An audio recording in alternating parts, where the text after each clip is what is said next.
السلام علیکم ورحمۃ اللہ وبرکاتہ۔ بسم اللہ الرحمن الرحیم۔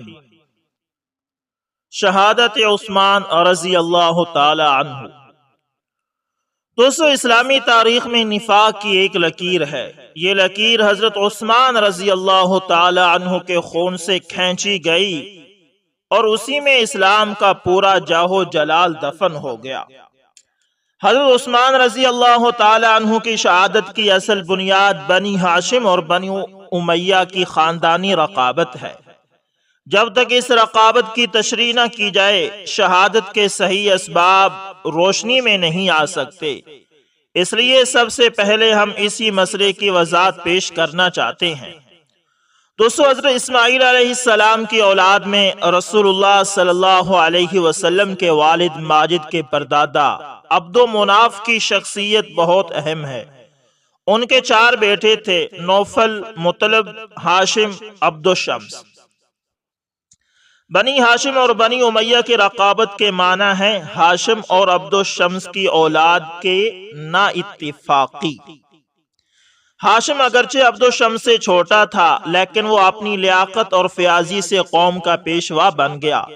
اس نے قیصر روم اور نجاشی شاہ حبش سے تجارتی مراعات حاصل کی اور اس کے بعد خانہ کعبہ کے انتظامات بھی اسی کے متعلق ہو گئے۔ یہ سب چیزیں ہاشم کے بھتیجے عبد الشمس کے بیٹے امیہ کو بہت ناگوار گزری اور ایک موقع پر اس نے اپنے چاچا ہاشم کو لڑائی کا چیلنج بھی دے دیا۔ شرط یہ تھی کہ چاچا ہاشم اور بھتیجا امیہ کے درمیان مناظرہ ہوگا۔ قبیلہ خزاع کا ایک کاہن مناظرے کا فیصلہ دے گا اور فریقین اس کو منظور کر لیں گے۔ طے پایا کہ ہارنے والا شخص جیتنے والے کو 50 سیاہ اونٹ دے گا اور 10 سال کے لیے جلا وطن کر دیا جائے گا۔ ہاشم اور امیہ میں مناظرہ ہوا۔ جج نے امیہ کی شکست کا اعلان کر دیا۔ امیہ نے 50 اونٹ دیے اور شام کی طرف جلا وطن ہو گیا۔ بس اسی نقطہ نظر سے بنی ہاشم اور بنو امیہ میں عناد یعنی دشمنی کا سلسلہ شروع ہوتا ہے۔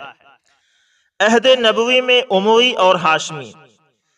بعثت نبوی کے وقت 4 آدمی بنی ہاشم کے ستون تھے۔ ہاشم کے بیٹے عبد المطلب یعنی حضور صلی اللہ علیہ وسلم کے دادا، آپ کے چاچا ابو طالب، حمزہ، عباس اور ابو لہب۔ اسی عہد میں بنی امیہ کی قیادت 3 آدمیوں کے ہاتھ میں تھی: ابو سفیان، عفان اور حکم۔ حضرت محمد صلی اللہ علیہ وسلم نے 40 میلادی میں دنیا کے سامنے نبوت کا دعویٰ کیا۔ آپ چونکہ بنی ہاشم میں سے تھے، اس لیے بنی امیہ کے افراد نے خاندانی رقابت کے باعث آپ کی مخالفت کی اور ان کے مد مقابل بنی ہاشم نے آپ کا ساتھ دیا۔ آپ صلی اللہ علیہ وسلم کے دادا عبد المطلب نے آپ کو پالا تھا۔ آپ کے چاچا ابو طالب نے آپ کی کڑی حمایت کی تھی۔ آپ کے چاچا ساتھ بھائی حضرت علی رضی اللہ تعالی عنہ نے آپ پر ایمان لانے میں پیش قدمی کی تھی۔ آپ کے چاچا حضرت حمزہ رضی اللہ تعالی عنہ نے بھی بہت جلد آپ پر ایمان لے آئے اور قوت بازو ثابت ہوئے۔ آپ کے دوسرے چاچا عباس رضی اللہ تعالی عنہ اگرچہ دیر میں ایمان لائے، پھر بھی آپ کے کافی ہمدرد تھے۔ مختصر یہ کہ بنی ہاشم میں صرف ابو لہب دشمن رہا اور باقی سب ہاشمی۔ حضرت عباس رضی اللہ تعالی عنہ، حضرت حمزہ رضی اللہ تعالی عنہ، جناب ابو تراب حضرت علی رضی اللہ تعالی عنہ اور حضرت عقیل رضی اللہ تعالی عنہ وغیرہ ایمان لے آئے۔ یہ لوگ آپ کے چچا تھے یا آپ کے چچاؤں کی اولاد تھے۔ ہم نے اوپر ذکر کیا ہے کہ اس زمانہ میں بنی امیہ کے 3 سردار تھے: ابو سفیان رضی اللہ، عفان اور حکم۔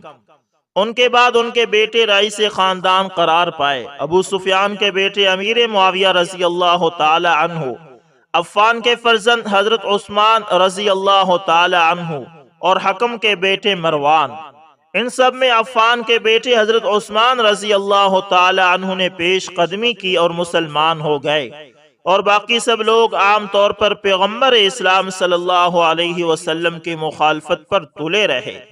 یہاں یاد رکھیے امیر معاویہ رضی اللہ تعالی عنہ، حضرت عثمان رضی اللہ تعالی عنہ اور مروان، یہ تینوں امیہ کے پرپوتے ہیں، اور حضرت عثمان رضی اللہ تعالی عنہ کی شہادت کے اسباب انہی تینوں حضرات کے بہمی تعلقات میں مضمر تھے۔ شجرہ نسب سے بنی ہاشم اور بنو امیہ کے تعلقات کی کڑیاں ملاحظہ کیجئے۔ نقطہ دار خطوط بنی امیہ اور بنی ہاشم کے نسلی تصادم کو ظاہر کرتے ہیں۔ امیہ ہاشم سے ٹکرایا، ابو سفیان رسول اللہ صلی اللہ علیہ وسلم سے لڑا، علی رضی اللہ تعالی عنہ اور معاویہ رضی اللہ تعالی عنہ میں جنگ ہوئی۔ یزید نے امام حسین رضی اللہ تعالی عنہ کو شہید کیا۔ مروان کی اولاد سے خلافت بنی امیہ کا سلسلہ جاری ہوا، جسے اولاد عباس نے خلافت عباسیہ قائم کر کے ہمیشہ کے لیے ختم کر دیا۔ ہم بیان کر چکے ہیں کہ پیغمبر اسلام کی مکی زندگی میں بنی ہاشم حضور صلی اللہ علیہ وسلم کے موافق تھے اور بنی امیہ مخالف۔ اسی دوران میں عفان کے بیٹے حضرت عثمان رضی اللہ تعالی عنہ مشرف با اسلام ہو گئے۔ ان کا بنی امیہ کے مخالف کیمپ سے تنے تنہا ہاشمی کیمپ میں چلے آنا بڑی جرت و صداقت کی بات تھی، اور یہی ایک چیز حضرت عثمان رضی اللہ تعالی عنہ کی عظمت اور نورانیت کی دلیل بھی بنی۔ اس کے کچھ عرصہ بعد بنی امیہ کے دوسرے افراد بھی مسلمان ہو گئے، اور حضرت محمد صلی اللہ علیہ وسلم نے ان نفسوں کا اس طرح تزکیہ فرمایا کہ بنی ہاشم اور بنی امیہ کی دیرانہ رقابت محو ہو کر رہ گئی۔ اب اموی اور ہاشمی بھائی بھائی تھے اور ایک دوسرے سے بڑھ کر اسلام کی خدمات سر انجام دے رہے تھے۔ حضرت عثمان رضی اللہ تعالی عنہ کا انتخاب خلافت۔ پیغمبر انسانیت صلی اللہ علیہ وسلم کے انتقال کے بعد حضرت صدیق اکبر رضی اللہ تعالی عنہ خلیفہ ہوئے، اور یہ وقت بڑے امن سے گزرا۔ پھر حضرت عمر فاروق رضی اللہ تعالی عنہ خلیفہ ہوئے، اور آپ کا زمانہ بھی بڑی کامیابی سے گزرا۔ 23 ہجری میں عمر فاروق رضی اللہ تعالی عنہ نے انتقال فرمایا اور وصیت کی کہ علی، عثمان، زبیر، طلحہ، سعد بن ابی وقاص اور عبد الرحمن بن عوف رضوان اللہ علیہم اجمعین، یہ 6 آدمی 3 دن کے اندر اندر کسی کو خلیفہ منتخب کر لیں۔ پورے 2 دن بحث میں گزر گئے اور کوئی بات طے نہ ہوئی۔ تیسرے دن حضرت عبد الرحمن بن عوف رضی اللہ تعالی عنہ نے کہا کہ ہم میں سے 3 آدمی ایک ایک شخص کے حق میں دستبردار ہو جائیں، تاکہ 6 کی بحث 3 میں محدود ہو جائے۔ اس پر حضرت زبیر رضی اللہ تعالی عنہ حضرت علی رضی اللہ تعالی عنہ کے حق میں دستبردار ہو گئے۔ حضرت طلحہ رضی اللہ تعالی عنہ حضرت عثمان رضی اللہ تعالی عنہ کے حق میں، اور حضرت سعد بن ابی وقاص رضی اللہ تعالی عنہ حضرت عبد الرحمن بن عوف رضی اللہ تعالی عنہ کے حق میں دستبردار ہو گئے۔ حضرت عبد الرحمن بن عوف رضی اللہ تعالی عنہ نے کہا، میں امیدواری سے دستبردار ہوتا ہوں۔ اب بحث صرف حضرت علی رضی اللہ تعالی عنہ اور حضرت عثمان رضی اللہ تعالی عنہ میں رہ گئی، کیونکہ حضرت عبد الرحمن بن عوف رضی اللہ تعالی عنہ نے ایثار کیا تھا، اس لیے ان دونوں نے اپنا آخری فیصلہ ان کے سپرد کر دیا۔ حضرت عبد الرحمن بن عوف رضی اللہ تعالی عنہ نے تمام صحابہ کرام رضوان اللہ علیہم اجمعین کو مسجد میں جمع کر کے مختصر سی تقریر کی، اور اپنا فیصلہ حضرت عثمان رضی اللہ تعالی عنہ کے حق میں دے دیا، اور سب سے پہلے اسی مسجد میں خود بیعت کی۔ اس کے بعد حضرت علی رضی اللہ تعالی عنہ نے بیعت کی، اور پھر تمام مخلوق بیعت کے لیے ٹوٹ پڑی، اور بنی امیہ کے ایک معزز فرزند حضرت عثمان رضی اللہ تعالی عنہ آپ صلی اللہ علیہ وسلم کے جانشین ہو گئے۔ گو اس وقت یہ بات زبانوں پر نہ آئی ہو، تاہم دلوں نے یہ ضرور محسوس کر لیا۔ لیجئے رسول ہاشمی کی مسند خلافت پر بنی امیہ کا ایک فرزند متمکن ہو گیا۔ یہ 4 محرم 24 ہجری کا واقعہ ہے۔ ناموافق اسباب کا ظہور۔ حضرت عثمان رضی اللہ تعالیٰ عنہ کی خلافت کے پہلے 6 سال بڑے امن سے گزرے، لیکن آخری 6 سالوں میں دنیا کا رنگ ہی پلٹ گیا۔ اس انقلاب کی اصل وجہ صرف ایک تھی، اور وہ یہ ہے کہ حضرات صحابہ کرام رضوان اللہ علیہم اجمعین کی وہ مبارک جماعت جس نے رسول اللہ صلی اللہ علیہ وسلم کے چہرہ مبارک کی روشنی میں زندگی اور اتحاد کے سبق سیکھے تھے، اس دنیا سے رخصت ہو رہی تھی، اور وہ نئی نسلیں جو اس باخدا جماعت کی وارث ہوئی، تقوی اور اتحاد میں ان کی وارث نہ بنی۔ رسول اللہ صلی اللہ علیہ وسلم کے صحابہ کی سب سے بڑی فضیلت یہ تھی کہ ان کا جینا اور مرنا محض اللہ کے لیے تھا۔ چونکہ وہ غرض سے خالی تھے، اس لیے وہ نفاق و اختلاف سے بھی خالی تھے، لیکن اب جو نئی نسلیں میدان میں آئی وہ اس درجہ بے نفس اور بے غرض نہ تھی، اور اسی واسطے ان میں اختلاف و انتشار کا رنگ بھی نمایاں تھا، اور اقتدار و مفاد کی طلب بھی موجود تھی۔ دلوں پر توحید کا رنگ جس قدر زیادہ ہوگا، وہ اسی قدر کھوٹ، خیانت، غرض اور نفاق سے پاک ہوں گے، اور وہ دل جو غرض اور نفاق سے پاک ہوں گے بے تکلف متحد بھی ہو جائیں گے۔ لیکن صحابہ رضوان اللہ علیہم اجمعین کی اولادوں میں توحید کا جذبہ گھٹا تو غرضیں بڑھ گئی، اور جس قدر غرضیں بڑھی اسی قدر دلوں میں تفاوت پیدا ہو گیا، اور اسی تفاوت قلوب کا آخری نتیجہ یہ ہوا کہ چند ہی سالوں میں خلافت نبوی اور امارت اسلامیہ کے قلعے پارا پارا ہو گئے۔ حضرت عثمان رضی اللہ تعالی عنہ کے زمانہ میں نفاق کی 3 تحریکیں پیدا ہوئی۔ بنی امیہ اور بنی ہاشم میں نفاق۔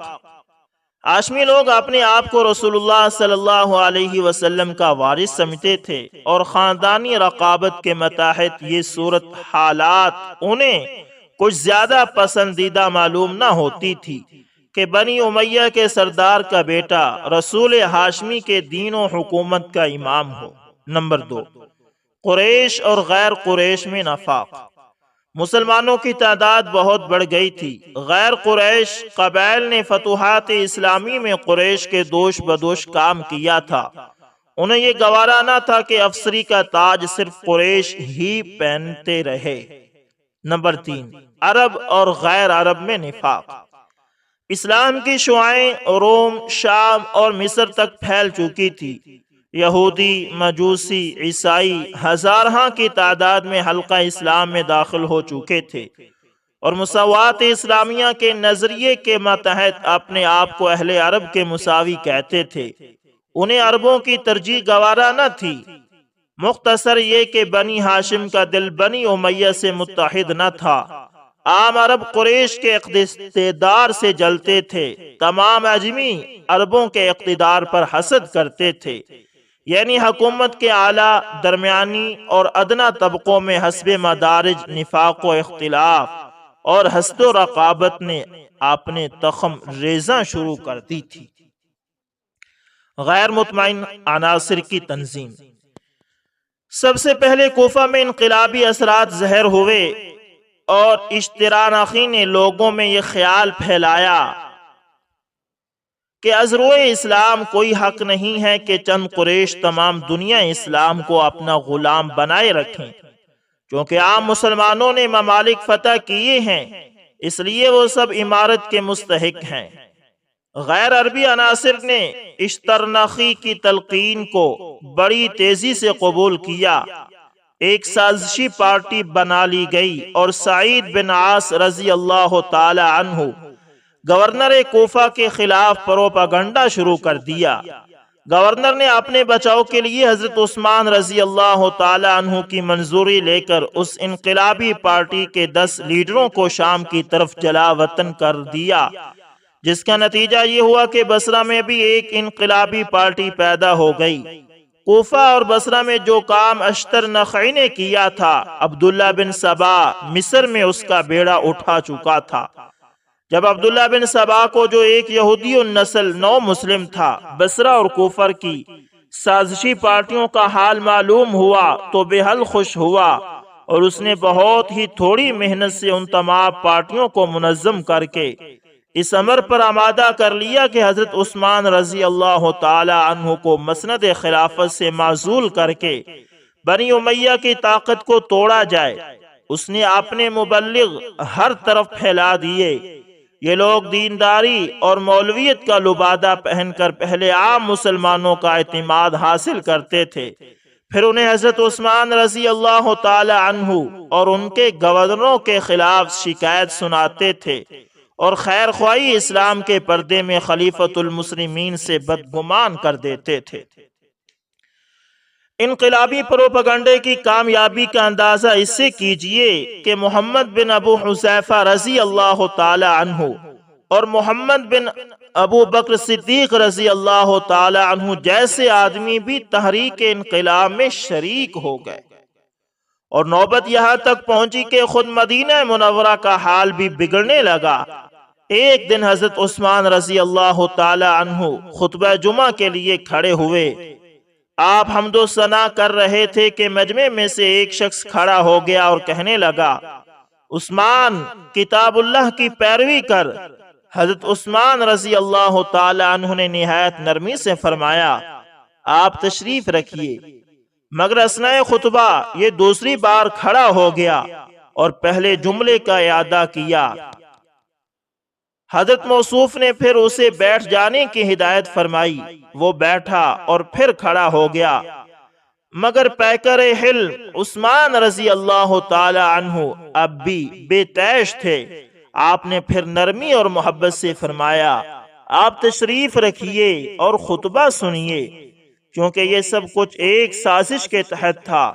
اس واسطے دفعتاً اس کے بہت سے ساتھی اٹھ کھڑے ہوئے اور انہوں نے عین خطبہ ہی میں خلیفہ رسول کو گھیر لیا اور اس قدر پتھر برسائے کہ نائب رسول زخموں سے چور چور ہو کر زمین پر گر پڑے۔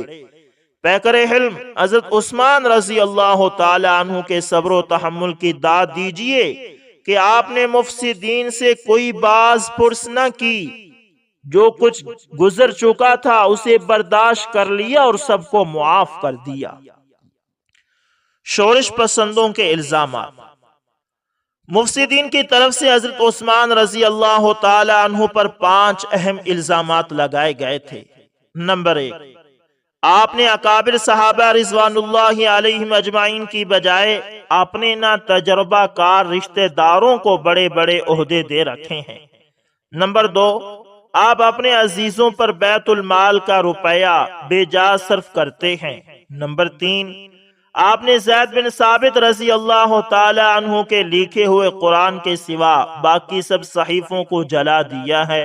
نمبر 4، آپ نے بعض صحابہ رضوان اللہ علیہم اجمعین کی تذلیل کی ہے اور نئی نئی بدعتیں اختیار کر لی ہیں۔ نمبر 5، مصری وفد کے ساتھ صریح بدعہدی کی ہے۔ یہ تمام الزامات قطعی طور پر سازشیوں کی شرارت کا نتیجہ تھے۔ یہ اس طرح کہ حضرت صحابہ رضوان اللہ علیہم اجمعین کی معزولی انتظامی اسباب کے متعلق تھی۔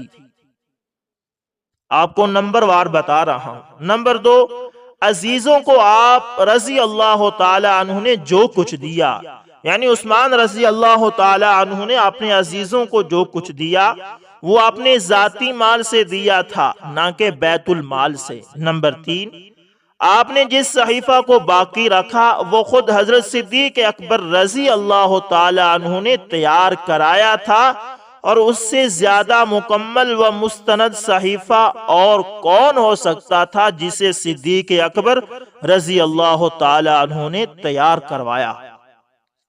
نمبر 4، جن بدعات کا حوالہ دیا گیا ان کا تعلق اجتہادی مسائل سے ہے، اس لیے انہیں بدعت نہیں کہا جا سکتا۔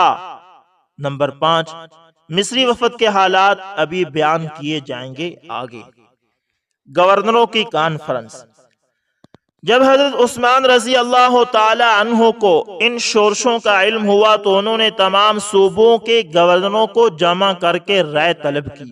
گورنروں کی اس کانفرنس میں حضرت موصوف کو حسب ذیل مشورے دیے گئے۔ عبداللہ بن عامر رضی اللہ تعالی عنہ نے فرمایا کہ کسی ملک پر فوج کشی کر کے لوگوں کو جہاد میں مصروف کر دینا چاہیے، شورش از خود رفتہ ہو جائے گی۔ امیر معاویہ رضی اللہ تعالی عنہ نے فرمایا کہ ہر صوبے کا گورنر اپنے صوبے کو خود سنبھالے۔ عبداللہ بن سعد رضی اللہ تعالی عنہ نے فرمایا روپیہ دے کر شورش پسندوں کی حرص پوری کر دی جائے۔ عمرو بن عاص رضی اللہ تعالی عنہ نے فرمایا آپ عدل کریں ورنہ مسند خالی کر دیں۔ لیکن جب کانفرنس منتشر ہو گئی تو عمرو بن عاص رضی اللہ تعالی عنہ نے معذرت کی اور کہا مفسدین کا اعتماد حاصل کرنے کے لیے وہ رائے پیش کی تھی، اب میں ان کی ہر سازش سے آپ کو مطلع کرتا رہوں گا۔ گورنر کانفرنس کے بعد حضرت عثمان رضی اللہ تعالی عنہ نے تمام معاملات پر خود غور کیا اور اس کے لیے 3 اقدامات کیے۔ نمبر 1، گورنر کوفہ سعد بن العاص رضی اللہ تعالی عنہ کو معزول کر کے حضرت ابو موسیٰ اشعری رضی اللہ تعالی عنہ کو مقرر کر دیا۔ نمبر 2، تمام صوبوں میں اصلاح حال کے لیے تحقیقاتی وفد روانہ کیے۔ نمبر 3، اعلان کیا گیا کہ حج کے موقع پر تمام لوگ اپنی شکایات پیش کریں، ان سب کا تدارک کیا جائے گا۔ مفسدین کی مدینہ پر شورش۔ مفسدین کو اصلاح منظور نہ تھی، اس لیے انہوں نے ٹھیک اس وقت جبکہ حضرت عثمان رضی اللہ تعالی عنہ اصلاح کی کوشش فرما رہے تھے الگ الگ پارٹیاں بنا لی اور اپنے آپ کو حاجی ظاہر کر کے مدینہ کی طرف کوچ کر دیا۔ جب یہ لوگ شہر کے قریب پہنچے تو وہاں ایک حملہ اور فوج کی شکل اختیار کر کے مختلف طرح کے اقدامات اور اقامت ڈال دی۔ جب حضرت عثمان رضی اللہ تعالی عنہ کو اس مظاہرے کا علم ہوا تو آپ نے حضرت طلحہ رضی اللہ تعالی عنہ، حضرت زبیر رضی اللہ تعالی عنہ، حضرت سعد بن ابی وقاص اور حضرت علی رضوان اللہ علیہ مجمعین کو باری باری ان کے پاس بھیجا اور ترغیب دی کہ تمام مظاہرین اپنے اپنے علاقوں میں واپس چلے جائیں، تمام جائز مطالبات جلد پورے کر دیے جائیں گے۔ تمام معاملات پر مسجد میں غور کیا گیا۔ طلحہ بن عبید اللہ کھڑے ہوئے اور انہوں نے نہایت سخت الفاظ میں حضرت عثمان رضی اللہ تعالی عنہ سے گفتگو کی۔ حضرت عائشہ صدیقہ رضی اللہ تعالی عنہ کی طرف پیغام آیا کہ آپ عبداللہ بن ابی سرحہ کو جس پر صحابہ رضوان اللہ علیہم اجمعین کے قتل کا الزام ہے کیوں مصر کی عمارت سے الگ نہیں کر دیتے؟ جب حضرت علی رضی اللہ تعالی عنہ نے بھی اس خیال کی تائید فرمائی تو ارشاد فرمایا یہ لوگ اپنا امیر خود تجویز کر لیں، میں اس کو عبداللہ بن ابی سرحہ کی جگہ مقرر کر دوں گا۔ لوگوں نے محمد بن ابو بکر رضی اللہ تعالی عنہ کو منتخب کیا تو آپ نے ان کی تقرری اور عبداللہ بن ابی سرحہ کی علیحدگی کا فرمان لکھ دیا۔ یہ فرمان لے کر محمد بن ابو بکر رضی اللہ تعالی عنہ بہت سے مہاجرین و انصار کے ساتھ تشریف لے گئے اور معاملہ ختم ہو گیا۔ اس واقعے کے چند روز بعد مدینہ میں ناگہاں شور اٹھا کہ مفسدین کی جماعت پھر مدینہ میں آ گھسی ہے اور یورش پیدا کر رہی ہے۔ شور سن کر مسلمان اپنے اپنے گھروں سے نکل آئے، دیکھا کہ مدینہ کے تمام گلی کوچوں میں انتقام کا شور برپا ہے۔ جب مفسدین سے ان کی حیرت انگیز واپسی کا سبب دریافت کیا گیا تو انہوں نے حضرت عثمان رضی اللہ تعالی عنہ پر ایسا عجیب الزام لگایا کہ تمام لوگ دم بخود رہ گئے۔ انہوں نے کہا محمد بن ابو بکر رضی اللہ تعالی عنہ تیسری منزل میں تھے کہ وہاں سے خلافت کا ایک شتر سوار گزرا جو نہایت تیز رفتاری کے ساتھ مصر کی طرف چلا جا رہا تھا۔ محمد بن ابو بکر رضی اللہ تعالی عنہ کے رفیقوں نے اسے پکڑ لیا اور اس سے دریافت کیا کہ تم کون ہو اور کہاں جا رہے ہو؟ شتر سوار نے کہا میں امیر المؤمنین کا غلام ہوں اور حاکم مصر کے پاس جا رہا ہوں۔ لوگوں نے محمد بن ابو بکر رضی اللہ تعالی عنہ کی طرف اشارہ کر کے کہا کہ یہ ہے حاکم مصر۔ شتر سوار نے کہا یہ نہیں اور اپنے راستے پر چل دیا۔ لوگوں نے اسے دوبارہ پکڑ لیا اور جب اس کی تلاشی لی گئی تو اس کے خشک مشکیزہ کے اندر سے یہ خط ملا جس پر حضرت عثمان رضی اللہ تعالی عنہ کی مہر کے ساتھ یہ لکھا گیا تھا کہ محمد بن ابو بکر رضی اللہ تعالی عنہ اور ان کے فلاں فلاں ساتھی جس وقت بھی تمہارے پاس پہنچیں انہیں قتل کر دیا جائے اور ہر شکایت کرنے والے کو تا حکم ثانی قید رکھا جائے۔ مفسدین نے کہا حضرت عثمان رضی اللہ تعالی عنہ نے ہمارے ساتھ دھوکہ کیا ہے، اب ہم ضرور ان سے انتقام لیں گے۔ حضرت علی، حضرت طلحہ، حضرت سعد اور بہت سے صحابہ رضوان اللہ علیہم اجمعین جمع ہوئے اور مفسدین نے حضرت عثمان رضی اللہ تعالی عنہ کا خط ان کے سامنے رکھ دیا۔ حضرت عثمان رضی اللہ تعالی عنہ بھی وہاں تشریف لے آئے اور گفتگو شروع ہوئی۔ حضرت علی رضی اللہ تعالی عنہ نے عرض کیا امیر المومنین یہ آپ کا غلام ہے؟ حضرت عثمان رضی اللہ تعالی عنہ نے فرمایا ہاں یہ میرا ہی غلام ہے۔ حضرت علی رضی اللہ تعالی عنہ نے عرض کیا امیر المومنین یہ اونٹنی آپ ہی کی ہے؟ حضرت عثمان رضی اللہ تعالی عنہ نے فرمایا ہاں یہ اونٹنی میری ہی ہے۔ حضرت علی رضی اللہ تعالی عنہ نے فرمایا امیر المومنین اس خط پر مہر آپ کی ہی ہے؟ حضرت عثمان رضی اللہ تعالی عنہ نے فرمایا ہاں یہ مہر میری ہی ہے۔ حضرت علی رضی اللہ تعالی عنہ نے فرمایا کیا یہ خط آپ نے لکھا ہے؟ حضرت عثمان رضی اللہ تعالی عنہ نے فرمایا میں اللہ کو حاضر و ناظر جان کر یہ حلف کرتا ہوں کہ یہ خط میں نے نہیں لکھا اور نہ ہی میں نے کسی کو اس کے لکھنے کا حکم دیا اور نہ مجھے اس کے متعلق کچھ معلوم ہے۔ حضرت علی رضی اللہ تعالی عنہ نے فرمایا تعجب ہے کہ غلام آپ کا، اونٹنی آپ کی، خط پر مہر آپ کی اور پھر بھی آپ کو خط کے متعلق کچھ معلوم نہیں۔ حضرت عثمان رضی اللہ تعالی عنہ نے فرمایا اللہ کی قسم نہ میں نے خط کو لکھا نہ کسی سے لکھوایا، نہ میں نے غلام کو دیا اور نہ اسے مصر لے جانے کا حکم دیا۔ اب خط دیکھا تو معلوم ہوا کہ مروان کا رسم الخط ہے جو اس وقت حضرت عثمان رضی اللہ تعالی عنہ کے مکان میں موجود تھا۔ لوگوں نے کہا مروان کو ہمارے سپرد کر دیجئے، مگر آپ نے انکار فرما دیا۔ اس پر ایک انتشار و نما ہوا۔ اکثر لوگوں کی رائے یہ تھی کہ حضرت عثمان رضی اللہ تعالی عنہ کبھی جھوٹی قسم نہیں کھاتے، مگر بعض کہتے تھے کہ آپ مروان کو ہمارے حوالے کیوں نہیں کرتے تاکہ ہم تحقیق کر لیں، اگر مروان کی غلطی ثابت ہوئی تو ہم اسے سزا دیں گے۔ لیکن حضرت عثمان رضی اللہ تعالی عنہ کو یہ شبہ تھا کہ اگر مروان کو مفسدین کے سپرد کر دیا گیا تو وہ اسے قتل کر دیں گے، اس لیے آپ نے مروان کی سپردگی سے انکار کر دیا۔ اس کے بعد مفسدین نے حضرت عثمان رضی اللہ تعالی عنہ کے گھر کا محاصرہ کر لیا اور مطالبہ کیا کہ حضرت عثمان رضی اللہ تعالی عنہ مسند خلافت سے کنارہ کش ہو جائے۔ حضرت عثمان رضی اللہ تعالی عنہ نے فرمایا جب تک مجھ میں سانس باقی ہے میں اس خلعت کو جو خدا نے مجھے پہنایا ہے اپنے ہاتھ سے نہیں اتاروں گا، اور رسول اللہ صلی اللہ علیہ وسلم کی وصیت کے مطابق اپنی زندگی کے آخری لمحے تک صبر سے کام لوں گا۔ محاصرہ 40 دن تک جاری رہا۔ کوئی شخص کھانا یا پانی اندر نہیں لے جا سکتا تھا۔ بے احترامی اس قدر بڑھ گئی تھی کہ بڑے بڑے اکابر صحابہ رضوان اللہ علیہم اجمعین کی بھی سنوائی نہ تھی۔ ایک دفعہ ام المؤمنین حضرت ام حبیبہ رضی اللہ تعالی عنہا خود کھانا اٹھا کر لے گئی تو مفسدین نے حرم رسول اللہ صلی اللہ علیہ وسلم کو بھی بے ادبی سے واپس کر دیا۔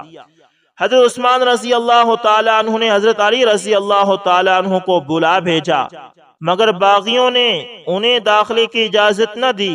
حضرت علی رضی اللہ تعالی عنہ نے اپنا امامہ اتار کر حضرت عثمان رضی اللہ تعالی عنہ کے پاس بھیج دیا تاکہ آپ کو نزاکت حال کا علم ہو جائے، اور خود ننگے سر واپس تشریف لے گئے۔ مدینہ کے تمام معاملات کی باغ حضرت علی رضی اللہ تعالی عنہ، حضرت طلحہ رضی اللہ تعالی عنہ اور حضرت زبیر رضی اللہ تعالی عنہ کے ہاتھ میں رہتی تھی، مگر اس ہنگامہ کرب و فساد میں ناقابر کی آواز بھی بے اثر ہو گئی۔ حرم سرائے عثمانی کے محصورین کی تکلیف جب حد سے بڑھ گئی تو حضرت عثمان رضی اللہ تعالی عنہ خود والا خانہ پر تشریف لے گئے اور فرمایا کیا تم میں علی رضی اللہ تعالی عنہ موجود ہیں؟ لوگوں نے کہا نہیں۔ پھر آپ نے فرمایا کیا اس مجمع میں سعد رضی اللہ تعالی عنہ موجود ہیں؟ جواب دیا گیا وہ بھی نہیں۔ اب آپ رک گئے۔ تھوڑی دیر بعد فرمایا کیا تم میں کوئی ایسا شخص ہے جو حضرت علی رضی اللہ تعالی عنہ سے جا کر یہ کہہ دے کہ وہ ہم پیاسوں کو پانی پلا دیں؟ ایک درد آدمی نے نائب رسول کے یہ دردمندانہ الفاظ سنے تو وہ بے تابانہ حضرت علی رضی اللہ تعالی عنہ کے پاس پہنچا۔ آپ نے پانی کے 3 مشکیزے اس وقت بھجوائے، مگر یہ پانی بھی اتنی مشکل سے پہنچا کہ بنی ہاشم اور بنی امیہ کے چند غلام زخمی ہو گئے۔ اب مدینہ میں یہ خبر اڑی کہ اگر مروان سپرد نہ کیا گیا تو حضرت عثمان رضی اللہ تعالی عنہ قتل کر دیے جائیں گے۔ یہ سن کر حضرت علی رضی اللہ تعالی عنہ نے امام حسن رضی اللہ تعالی عنہ اور امام حسین رضی اللہ تعالی عنہ سے فرمایا کہ تم دونوں امیر المومنین کے دروازے پر ننگی تلواریں لے کر کھڑے رہو اور کسی شخص کو اندر داخل نہ ہونے دو۔ حضرت طلحہ رضی اللہ تعالی عنہ اور حضرت زبیر رضی اللہ تعالی عنہ اور کئی دوسرے صحابہ رضوان اللہ علیہم اجمعین نے بھی اپنے لڑکوں کو آپ کی حفاظت کے لیے بھیجا۔ حضرت عثمان رضی اللہ تعالی عنہ کا باغیوں سے خطاب۔ حضرت عثمان رضی اللہ تعالی عنہ نے متعدد بار باغیوں کو سمجھانے کی کوشش فرمائی۔ ایک دفعہ آپ محل سرائے کی چھت پر تشریف لے گئے اور باغیوں سے مخاطب ہو کر فرمایا اے لوگو، وہ وقت یاد کرو جب مسجد نبوی کی زمین تنگ تھی اور رسول اللہ صلی اللہ علیہ وسلم نے فرمایا کون ہے جو اللہ کے لیے زمین کو خرید کر مسجد کے لیے وقف کرے اور جنت میں اس سے بہتر جگہ کا وارث بنے؟ وہ کون تھا کہ جس نے رسول اللہ صلی اللہ علیہ وسلم کے اس حکم کی تعمیل کی تھی؟ آوازیں آئیں آپ نے ہی تعمیل کی تھی۔ پھر فرمایا کیا تم آج اسی مسجد سے مجھے نماز پڑھنے سے روکتے ہو؟ پھر فرمایا میں تمہیں اللہ کی قسم دیتا ہوں کہ تم وہ وقت یاد کرو جب مدینہ میں بعیر روما کے سوا میٹھے پانی کا کوئی کنواں نہ تھا اور تمام مسلمان روزانہ قلت آب سے تکلیفیں اٹھاتے تھے۔ وہ کون تھا جس نے رسول اللہ صلی اللہ علیہ وسلم کے حکم سے اس کنویں کو خریدا اور عام مسلمانوں پر وقف کر دیا؟ آوازیں آئی آپ نے ہی خریدا اور وقف کیا تھا۔ حضرت عثمان رضی اللہ تعالی عنہ نے فرمایا آج اسی کنویں کے پانی سے تم مجھے روک رہے ہو؟ پھر فرمایا لشکر عسرت کا ساز و سامان کس نے آراستہ کیا تھا؟ لوگوں نے کہا آپ نے۔ پھر فرمایا میں تم کو خدا کی قسم دیتا ہوں اور پوچھتا ہوں کہ تم میں سے کوئی جو اللہ کے لیے حق کی تصدیق کرے اور یہ بتائے کہ جب ایک دفعہ رسول اللہ صلی اللہ علیہ وسلم احد پہاڑ پر چڑھے تو وہ ہلنے لگا تو آپ نے اس پہاڑ کو ٹھکرا دیا اور فرمایا اے احد ٹھہر جا کہ اس وقت تیری پیٹھ پر ایک نبی، ایک صدیق اور 2 شہید کھڑے ہیں اور میں اس وقت رسول اللہ صلی اللہ علیہ وسلم کے ساتھ تھا۔ آوازیں آئی سچ فرمایا۔ پھر فرمایا اے لوگو اللہ کے لیے مجھے بتاؤ کہ جب رسول اللہ صلی اللہ علیہ وسلم نے مجھے حدیبیہ کے مقام پر اپنا سفیر بنا کر قریش کے پاس بھیجا تو کیا واقعہ پیش آیا تھا؟ کیا یہ صحیح نہیں کہ رسول اللہ صلی اللہ علیہ وسلم نے اپنا ایک ہاتھ کو میرا ہاتھ قرار دے کر میری طرف سے خود اپنی بیعت کی تھی؟ مجمع سے آوازیں آئی آپ سچ فرماتے ہیں، لیکن افسوس کہ فضل و شرف کے اس اعتراف کے باوجود باغیوں کے پس دماغ سے بدنیتی کا خمار دور نہ ہوا۔ حج کی تقریب چند ہی روز میں ختم ہونی چاہیے تھی اور باغیوں کو خطرہ تھا کہ مسلمان حج سے فارغ ہو کر مدینہ کی طرف پلٹیں گے اور اس کے ساتھ ہی ان کا سارا منصوبہ ختم ہو جائے گا۔ اس لیے انہوں نے آخری طور پر اعلان کر دیا کہ حضرت عثمان رضی اللہ تعالی عنہ کو قتل کر دیا جائے۔ حضرت امیر المومنین رضی اللہ تعالی عنہ نے یہ ندا اپنے کانوں سے سنی اور فرمایا اے لوگو آخر کس جرم میں تم میرے خون کے پیاسے ہو؟ شریعت اسلامی میں کسی شخص کے قتل کی 3 ہی صورتیں ہو سکتی ہیں۔ اس نے بدکاری کی ہو تو اسے سنسار کیا جاتا ہے، اس نے قتل عمد کیا ہو تو وہ قصاص میں مارا جاتا ہے، وہ مرتد ہو گیا ہو تو اسے انکار اسلام پر قتل کر دیا جاتا ہے۔ تم اللہ کے لیے بتاؤ، میں نے کسی کو قتل کیا ہے؟ کیا تم مجھ پر بدکاری کا الزام لگا سکتے ہو؟ کیا میں رسول اللہ صلی اللہ علیہ وسلم کے دین سے پھر گیا ہوں؟ سنو، میں گواہی دیتا ہوں کہ اللہ ایک ہے اور محمد صلی اللہ علیہ وسلم اس کے بندے اور رسول ہے۔ کیا اب اس کے بعد بھی تمہارے پاس میرے قتل کی وجہ یا جواز باقی ہے؟ حضرت عثمان رضی اللہ تعالی عنہ کے ان دردناک الفاظ کا کسی کے پاس جواب موجود نہ تھا، لیکن پھر بھی مفسدین کے دلوں سے خوف خدا پیدا نہ ہوا۔ مفسدین کی جماعت اپنے ناپاک ارادوں پر اب بھی قائم تھی۔ نائب رسول کی بردباری۔ جب حالات بہت زیادہ نازک ہو گئے تو حضرت مغیرہ بن شعبہ رضی اللہ تعالی عنہ حضرت عثمان رضی اللہ تعالی عنہ کی خدمت میں حاضر ہوئے اور عرض کیا، اے امیر المومنین، میں اس نازک وقت میں 3 رائے عرض کرتا ہوں۔ آپ کے طرفداروں اور جاں بازوں کی ایک طاقتور جماعت یہاں موجود ہے، آپ جہاد کا حکم دیجئے۔ اس وقت بے شمار مسلمان رفاقت حق کے لیے کمر بستہ ہیں۔ اگر یہ رائے مقبول نہ ہو تو آپ صدر دروازے کے سامنے کی دیوار توڑ کر محاصرے سے نکل جائیں اور مکہ معظمہ تشریف لے جائیں۔ اگر یہ بھی پسند نہ ہو پھر شام چلے جائیں، وہاں کے لوگ وفادار ہیں، آپ کا ساتھ دیں گے۔ پیکر استقلال حضرت عثمان رضی اللہ تعالیٰ عنہ نے فرمایا، میں مسلمانوں کے ساتھ جنگ نہیں کر سکتا۔ مجھے یہ منظور نہیں کہ میں رسول اللہ صلی اللہ علیہ وسلم کا خلیفہ ہو کر امت کا خون بہاؤں۔ میں وہ خلیفہ نہ بنوں گا جو امت محمدیہ میں خون ریزی کی ابتدا کرے۔ میں مکہ معظمہ میں بھی نہیں جا سکتا، کیونکہ میں نے اپنے آقا محمد صلی اللہ علیہ وسلم سے یہ سنا ہے کہ قریش میں کوئی آدمی حرم محترم میں فتنہ و فساد کرائے گا، اس پر آدھی دنیا کا عذاب ہوگا۔ میں رسول اللہ صلی اللہ علیہ وسلم کی اس وعید کا کبھی مورد نہیں بن سکتا۔ باقی رہا شام کا ارادہ، تو میرے لیے کس طرح یہ ممکن ہو سکتا ہے کہ میں اپنے دار ہجرت اور رسول اللہ صلی اللہ علیہ وسلم کے پڑوس کی نعمت کو پس پش ڈال دوں اور محمد مصطفیٰ صلی اللہ علیہ وسلم کی ہمسائیگی ترک کر دوں۔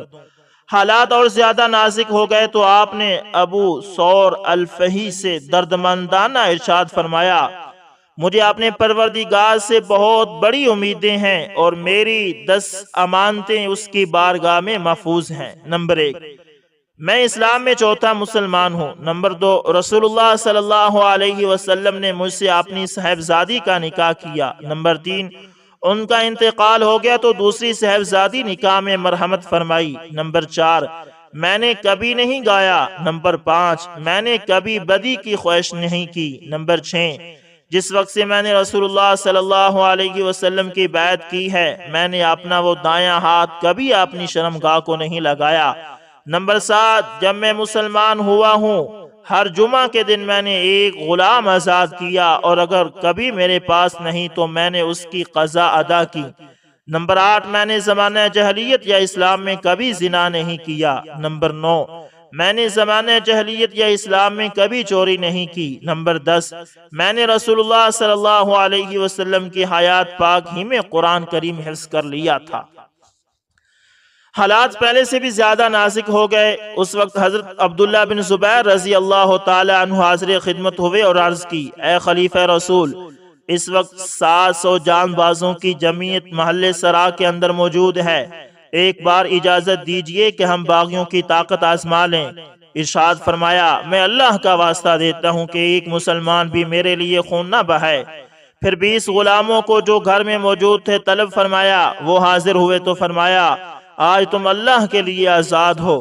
اس وقت زید بن سعد رضی اللہ تعالیٰ عنہ حاضر ہو گئے اور عرض کیا، اے امیر المومنین، رسول اللہ صلی اللہ علیہ وسلم کے انصار دروازے پر کھڑے ہیں اور چاہتے ہیں کہ آج پھر اپنا وعدہ نصرت پورا کر دیں۔ ارشاد فرمایا، اگر لڑائی مقصود ہے تو اجازت نہ دوں گا۔ آج میری سب سے بڑی حمایت یہ ہے کہ کوئی مسلمان میرے لیے تلوار نہ اٹھائے۔ حضرت ابو ہریرہ رضی اللہ تعالیٰ عنہ تشریف لائے اور نہایت انکسار کے ساتھ جہاد کی اجازت طلب کی۔ وہ جانتے تھے کہ نائب رسول صلی اللہ علیہ وسلم کی زبان سے جہاد کا ایک لفظ لاکھوں مسلمانوں کو ان کے جھنڈے تلے جمع کر دے گا۔ ارشاد فرمایا، اے ابو ہریرہ رضی اللہ تعالی عنہ، تمہیں یہ پسند آئے گا کہ تم تمام دنیا کو اس کے ساتھ مجھے بھی قتل کر دو؟ حضرت ابو ہریرہ رضی اللہ تعالی عنہ نے عرض کیا، اے امیر المومنین، کوئی مسلمان اس چیز کو بھی پسند نہیں کر سکتا۔ ارشاد فرمایا، اگر تم نے ایک شخص کو بھی ناحق قتل کیا تو گویا تم نے سب مخلوق کو قتل کر دیا۔ یہ سورہ مائدہ کی ایک آیت کی طرف اشارہ تھا۔ حضرت ابو ہریرہ رضی اللہ تعالی عنہ نے یہ سنا تو چپ ہو گئے اور واپس تشریف لے گئے۔ حضرت عثمان رضی اللہ تعالی عنہ کی شہادت۔ حضرت محمد صلی اللہ علیہ وسلم حضرت عثمان رضی اللہ تعالی عنہ کے متعلق پیشن گوئی فرما چکے تھے۔ عام مسلمان حضرت عثمان رضی اللہ تعالی عنہ کی خاموشی اور باغیوں کی تباہ کاریوں پر خون کے آنسو رو رہے تھے، مگر حضرت عثمان رضی اللہ تعالی عنہ بالکل چپ تھے اور رسول اللہ صلی اللہ علیہ وسلم کی وصیت کی تکمیل کا انتظار فرما رہے تھے۔ ابھی جمعہ کا آفتاب طلوع نہ ہوا تھا کہ آپ نے روزے کی نیت فرمائی۔ اسی صبح خواب میں دیکھا کہ حضرت محمد صلی اللہ علیہ وسلم تشریف لائے ہیں اور حضرت صدیق اکبر رضی اللہ تعالی عنہ اور حضرت عمر فاروق رضی اللہ تعالی عنہ آپ کے ہم رکاب ہیں۔ حضور صلی اللہ علیہ وسلم نے حضرت عثمان رضی اللہ تعالی عنہ سے فرمایا، عثمان جلدی آؤ، ہم یہاں افطاری کے لیے تمہاری منتظر بیٹھے ہیں۔ آنکھ کھولی تو اہلیہ محترمہ سے فرمایا، میری شہادت کا وقت قریب آ گیا ہے، باغی ابھی مجھے قتل کر ڈالیں گے۔ انہوں نے دردمندانہ آواز سے کہا، امیر المومنین ایسا نہیں ہو سکتا۔ ارشاد فرمایا، میں یہ خواب دیکھ چکا ہوں۔ جب بستر سے اٹھے تو آپ نے وہ پاجامہ طلب فرمایا جس کو آپ نے کبھی نہیں پہنا تھا اور اسے زیبا تن فرمایا، پھر 20 غلاموں کو آزاد کر کے کلام پاک کو کھولا اور یاد حق میں مصروف ہو گئے۔ یہ حضرت عثمان رضی اللہ تعالی عنہ کے حرم سرا کے اندرونی حالات تھے۔ ٹھیک اسی وقت محل سرا کے بحر محمد بن ابو بکر نے تیر چلانے شروع کر دیے۔ ایک تیر حضرت حسن رضی اللہ تعالی عنہ کو جو دروازے پر کھڑے تھے لگا اور وہ زخمی ہو گئے۔ دوسرا تیر محل کے اندر مروان تک جا پہنچا۔ ایک تیر حضرت علی رضی اللہ تعالی عنہ کے غلام قنبر کا سر زخمی کر دیا۔